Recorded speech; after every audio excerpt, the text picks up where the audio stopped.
This is BBC One. Good afternoon. Now, the 1 o'clock news with Edward Stourton.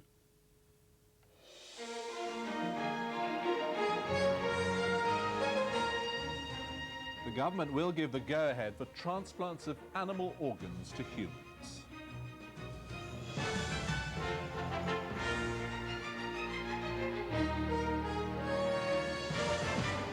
Good afternoon. The decision has been taken despite concerns that the transplants might transmit deadly viruses.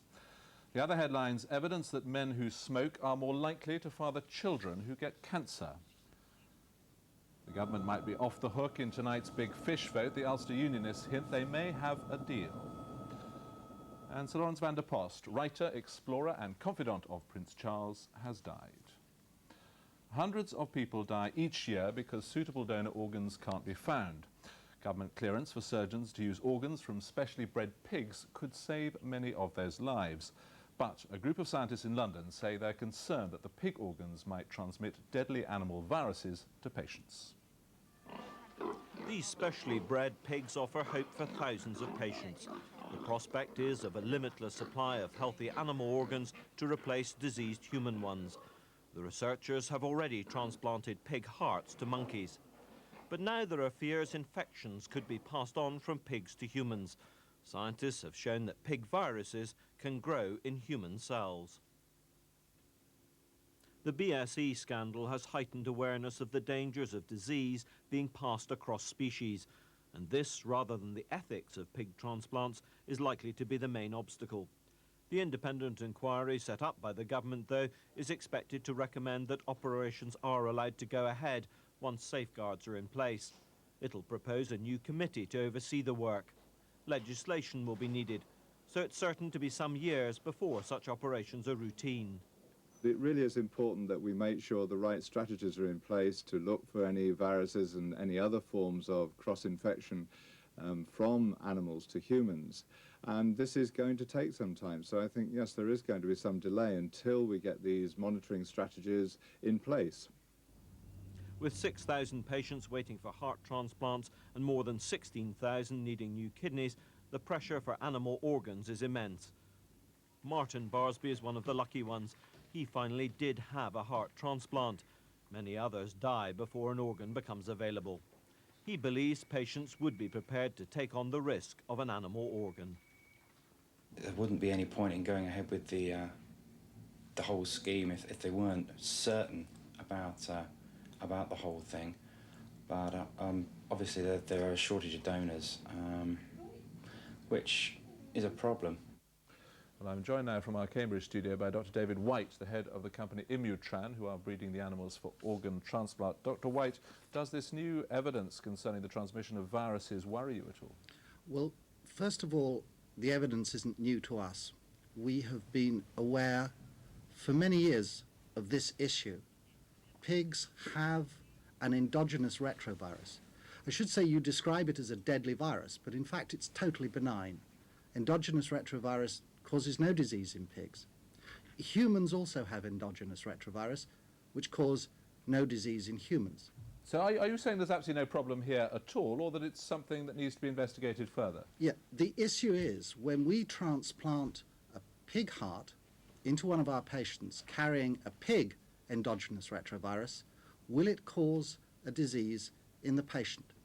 And clearly we have to set up, and are setting up, monitoring procedures to establish that this does not happen. Currently, we're using these monitoring procedures to study our monkeys into whom we transplant pig hearts. So far, we've found no evidence that this occurs, but we will continue with that research. And would you say that that question, the question you just posed, needs to be answered before these kinds of transplants can become generally used? Well, there's an issue here of benefit versus risk. Clearly, if there was some deadly virus in a pig that could kill human beings, we would have seen evidence of that millennia ago, because pigs and humans have been living in close association for so many years. But for the specific issue of xenotransplantation, it is new. Now, supposing you said, well, it may take 20 years for this virus to come out. Should we wait 20 years before we start this program? I would suggest not.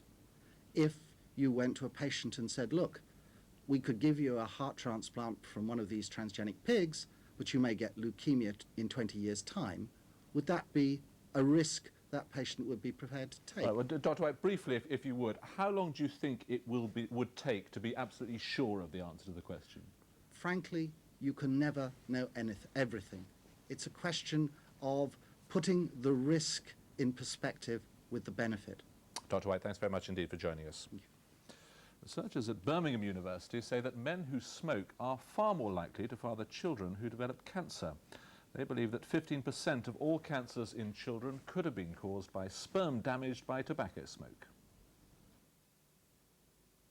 Researchers believe that smoking just 10 cigarettes a day could increase the risk of childhood cancer by 20%. Medical records dating back to the 1950s were used to examine childhood cancers and to find a common link. Doctors found that many of the fathers of these children had damaged sperm. When the data was examined more closely, it was found that all the fathers smoked.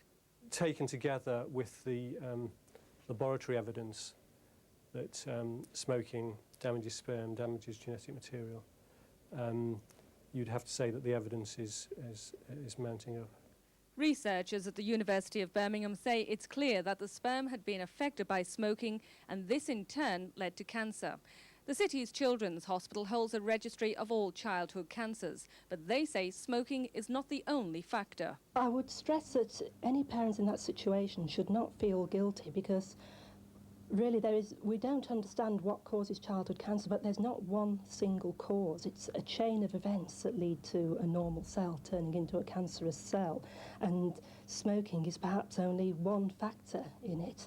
Researchers say that not everyone who smokes will cause cancer in their child, but they warn that heavy smokers can be a higher risk to their children.